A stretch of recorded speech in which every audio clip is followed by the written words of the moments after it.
अतीक अहमद, एक गुंडा या एक पॉलिटिशियन। आज पूरे देश में इस बात को लेकर काफ़ी घमासान मचा हुआ है। एक तरफ वो आबादी है जो अतीक अहमद की हत्या होने पर खुशियाँ मना रही है, तो दूसरी तरफ वो कुछ लोग हैं जो उसे लोकतंत्र की हत्या, कानून की हत्या और पता नहीं क्या क्या कह रहे हैं। और जब आप खुद अतीक और उसकी फैमिली की हिस्ट्री को खंगालेंगे तो आपको पता लगेगा कि वो और उसके परिवार पर कुल मिला के 165 केसेस दर्ज है, जिसमें अकेले अतीक के ऊपर 100 केसेस हैं। वहीं उसके भाई अशरफ के नाम 52 केसेस हैं और उसकी पत्नी पर 3 और 2 बेटों पर 5 केसेस दर्ज है। और ऐसा नहीं है कि ये केसेस हाल फिलहाल के हैं, बल्कि इनमें से बहुत से केसेस ऐसे हैं जो साल 2000 से पहले के हैं। और खासकर अतीक अहमद के गुनाहों की लिस्ट तो इतनी लंबी है कि पूछे ही मत। वह माफिया था, गैंग लीडर था, हिस्ट्री शीटर था, बाहुबली था, दबंग था और अंत में कहे तो आतंक का दूसरा नाम था। और सवाल यहाँ पर यह आता है कि आखिर इस आतंक के चेहरे की बनने की शुरुआत कहाँ से हुई थी और कैसे धीरे धीरे वो गैंगस्टर से पॉलिटिशियन बन गया, जानेंगे आज के इस वीडियो में। साथ ही उससे जुड़े हाल के कुछ घटनाओं पर भी नज़र डालेंगे। पर उससे पहले अगर आप मेरे चैनल पर नए हैं तो उसे फटाफट से सब्सक्राइब कर लें और बेल आइकन पर टैप कर लें, ताकि आपको मेरी ऐसे ही इंटरेस्टिंग वीडियोस की नोटिफिकेशन मिलती रहे। चलिए वीडियो स्टार्ट करते हैं। टांगे वाले के बेटे से अपराध जगत के बादशाह तक का सफ़र। 10 अगस्त 1962 इलाहाबाद के चकिया गांव में एक टांगे चलाने वाले शख्स के यहाँ एक लड़का पैदा हुआ, जिसे उसके माता पिता के द्वारा अतीक नाम से बुलाया गया। बेटे के जन्म से खुश इस परिवार को उस समय पर शायद ही ये पता था कि आगे चलकर यह बच्चा जुर्म की दुनिया में बेताज बादशाह बनेगा, एक ऐसा गैंगस्टर बनेगा जिससे पुलिस, प्रशासन और नेता सभी डरेंगे। और उन्हें इस बात का भी अंदाज़ा नहीं था उसके इसी बुरे कर्मों की वजह से ये सरेआम सड़कों पर गोलियों से भून दिया जाएगा। हालांकि उनके घर वालों को इस बात का अंदाज़ा तो बचपन से ही हो गया था कि उनका ये लाडला आगे चलकर कुछ बड़ा कांड करने वाला है, क्योंकि बचपन से ही उसका मन पढ़ाई में लगता नहीं था और वो रातों रात अमीर बनने का सपना देखा करता था। और जब वो 17 साल का हुआ तो उसने पहली बार जुर्म की दुनिया में अपना कदम रखा। उसके ऊपर मारपीट या गुंडागर्दी का आरोप नहीं लगा, बल्कि सीधे किसी की हत्या का आरोप आया। तो फिर क्या था, यहीं से अतीक की गैंगस्टर बनने की जर्नी की शुरुआत हो गई। उसने अब लोगों से रंगदारी वसूलना शुरू कर दिया। उसका खौफ लोगों के अंदर कुछ इस प्रकार घर कर गया था कि बस उसका नाम लेने से ही लोग तुरंत अपनी जगह को खाली करने के लिए तैयार हो जाते थे। और इसके साथ साथ अतीक और पुलिस में लुका छिपी का खेल भी आम हो गया था। एक समय ऐसा भी आया जब अतीक और उसके करीबियों के ऊपर पुलिस द्वारा एनकाउंटर के किए जाने का खतरा भी मंडराने लगा।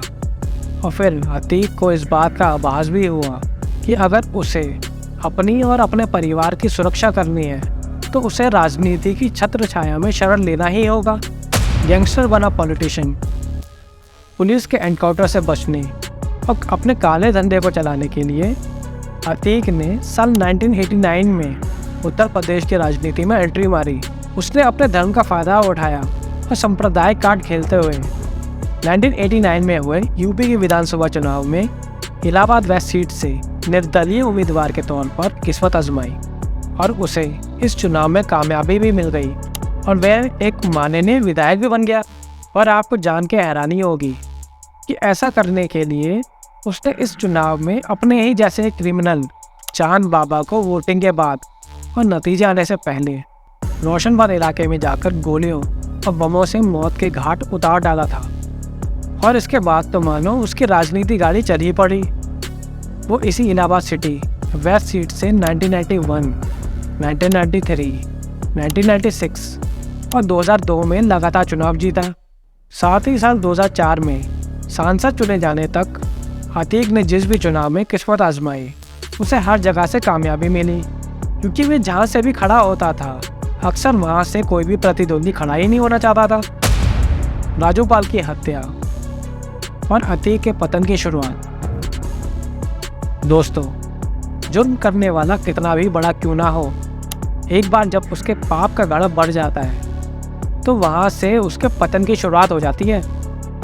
और आज से 18 साल पहले 2005 में अतीक के साथ भी वैसा ही कुछ हुआ था।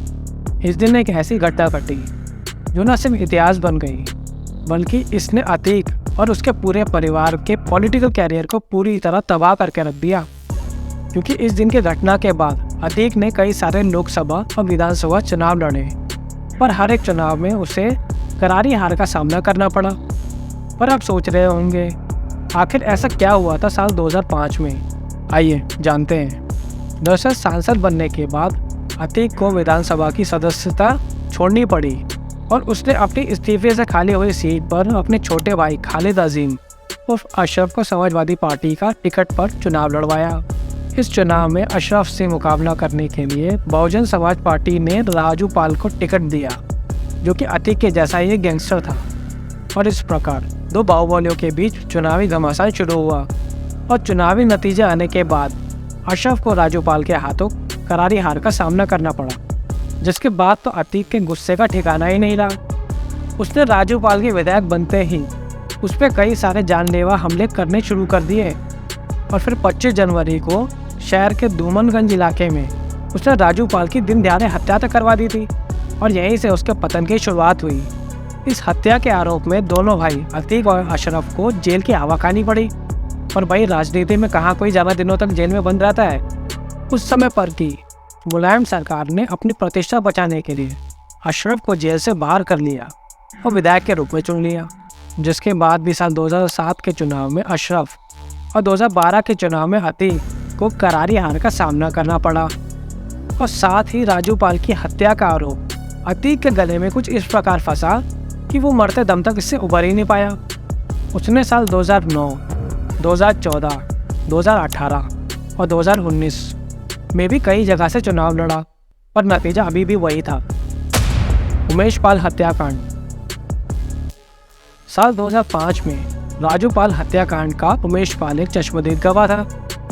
इसलिए जब राजू पाल के केस की छानबीन आगे बढ़ी तो उमेश पाल को धमकियां मिलनी शुरू हो गई, जिसके बाद उमेश पाल ने अपनी जान का खतरा बताते हुए कोर्ट से सुरक्षा की गुहार लगाई और इसके बाद कोर्ट के आदेश पर उसे 2 गनर दिए गए।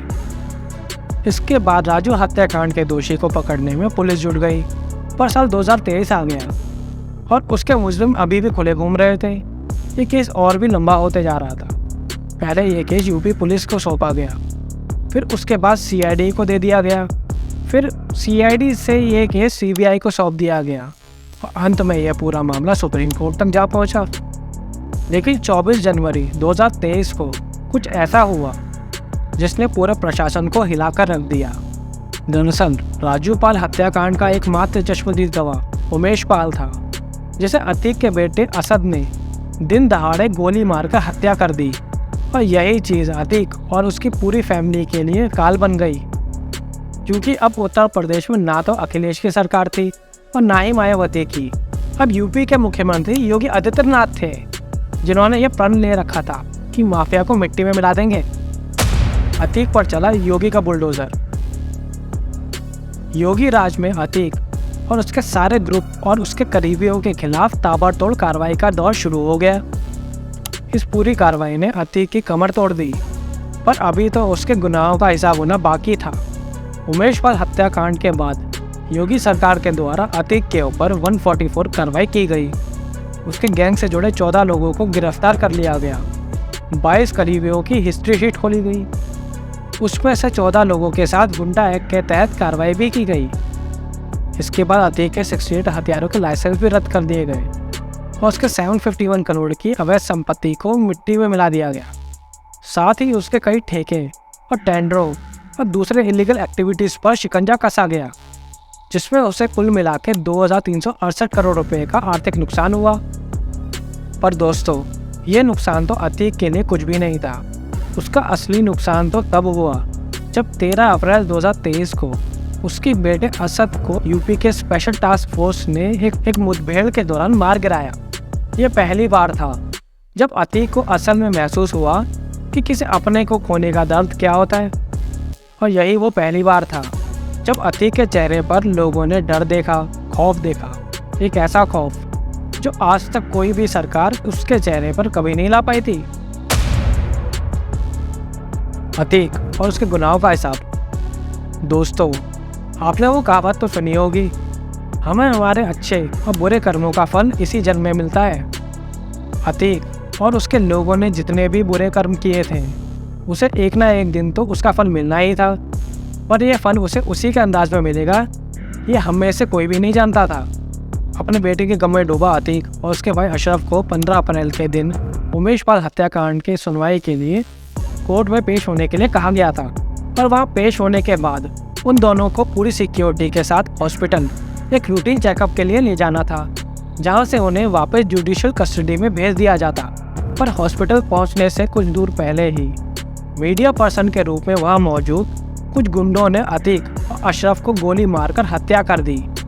और इस प्रकार यूपी से इतने बड़े गुंडे का अंत हो गया। जो काम भारतीय न्यायालय बीते 18 साल में नहीं कर पाई, वो काम खुद अतीक के पेशे ने कर दिखाया। वो इससे पहले दूसरे को मौत के घाट उतारा करता था, आज उसे ही कोई मौत के घाट उतार के चला गया। कंक्लूजन दोस्तों, आज जो अतीक के साथ हुआ, इसमें पुलिस प्रशासन का फेलियर तो नज़र आता है, और जनता के द्वारा इस चीज़ को सेलिब्रेट किया जाना इस बात की तरफ भी इशारा करता है कि कैसे उनका विश्वास न्यायपालिका से उठ चुका है। उन्हें भी ये बात पता हो चुकी है कि कोर्ट कचहरी का चक्कर काटते काटते चप्पल घिस जाती है, पर दोषी का दोष करार नहीं हो पाता है। और मैं ये बिल्कुल भी नहीं कह रहा हूँ कि जो हुआ अच्छा हुआ, पर भले ही ये होने का तरीका गलत था, लेकिन क्या अगर अतीक अभी भी जिंदा होता तो क्या उसे भी अपने कर्मों की सज़ा मिलती, या एक बार फिर अतीक को जेल होती और वो कुछ सालों में जेल से आज़ाद हो जाता? नीचे कमेंट सेक्शन में हमें इस पर अपनी राय ज़रूर शेयर करें। बाकी अगर वीडियो अच्छी लगी हो तो इसे लाइक और हमारे चैनल को सब्सक्राइब ज़रूर करें। मिलते हैं आपसे अगली वीडियो में ऐसा ही एक नए टॉपिक के साथ। तब तक के लिए थैंक्स फॉर वॉचिंग।